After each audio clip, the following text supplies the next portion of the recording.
Welcome to US History with Ms. Valdez. As you know, this month we are working on a multidisciplinary unit with your math, science, and two social science classes that focuses on the theme of long-lasting structures and construction and building services. In our class, we are focusing our attention on the development and evolution of organized labor and the labor movement in the United States. The standard we are addressing is Social Science 10.4, Trace the Evolution of Work and Labor. The essential questions for this lesson are: what is organized labor? What is the labor movement? And how have these evolved in the United States? The purpose of this lesson and video is for us to review some of the concepts and events we have been learning this week about the labor movement and organized labor. We will review these through an interactive timeline that I created, similar to the one you are expected to complete at the end of this project-based activity.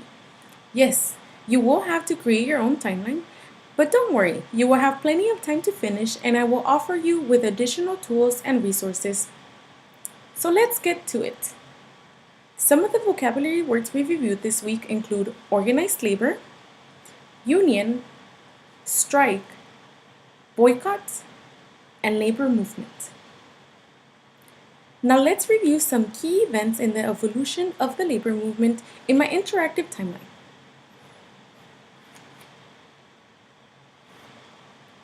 Organized labor and the labor movement. Before the United States was even a nation, 1768 marked the first ever recorded event of a strike. This happened when a group of tailors in New York went on strike to protest a wage reduction. Later, in 1894, following suit of many states, Congress passed an act celebrating the first Monday in September as Labor Day. It is a celebration of the labor movement that pays tribute to the contributions and accomplishments of American workers. And there is a short video here that I encourage you to watch in your own time. In 1955, the American Federation of Labor and the Committee for Industrial Organization joined forces. The formation of the AFL-CIO secured workers contractual protections like security against old age, illnesses, and unemployment. This formation also played a crucial role in the 1960s battle for civil rights legislation.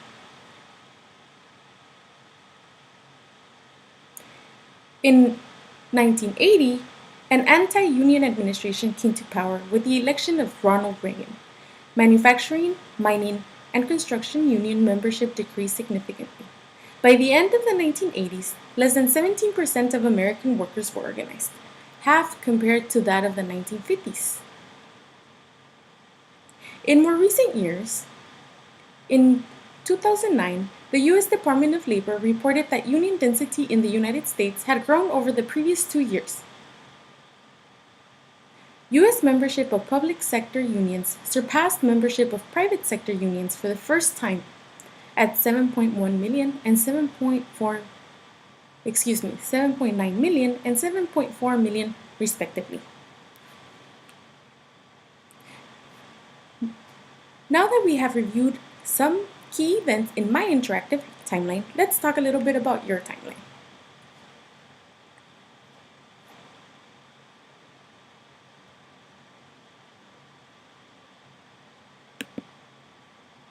Before you begin your timeline, as a group, I want you to complete this storyboard graphic organizer. This will help me make sure you're on the right track, and it is also an opportunity for you to check the flow of your timeline and make sure that those are the events you want to focus on. If you don't have a hard copy of this graphic organizer, you can also find it on Edmodo. Now that you have seen my interactive timeline, it's time for you to create your own. The things I will be looking for in your interactive timeline are 5 events or time periods. I'm also looking that your timeline includes images and, if possible, audio and/or video. Your timeline must also include predictions on the future of our nation's organized labor and construction and building services. You can check Edmodo for web and software timeline generators and tutorials. Aside from these points, I will be checking that at the end of this unit you practice 21st century learning skills like collaboration, communication, information, media, and technology skills, as well as critical thinking and problem-solving skills. In conclusion, this week, week 1, we've reviewed labor movement as a class and reviewed a couple of key events and time periods. In week 2, you will do your own research and you will begin working on your own interactive timeline. During week 3, you must finalize your timeline and then we will present to the class. Don't forget that this unit ends with a culminating multidisciplinary unit presentation where you will create a portfolio that includes your projects from your science, math, and 2 social science classes that will be presented to a panel of business, industry, and community partners, including the Riverside County Planner, the Coachella Valley Housing Coalition, and the Center for Employment Training. So as we move forward with week 2 and week 3, please continue working with your assigned groups throughout your different classes. For further resource links, log on to our Edmodo classroom, and you will see the code here just in case you have not joined it yet. On there, you will find the storyboard graphic organizer, the timeline generators and tutorials, as well as other resources about the labor and labor movement. And lastly, you'll find our class quiz that focuses on this video. Thank you, and once again, let me remind you that this lesson is tied into the multidisciplinary unit on the theme of long-lasting structures and construction and building services, along with your science, math, and other social science class. And lastly, PS, don't forget to take on your quiz on Edmodo, please. Thank you.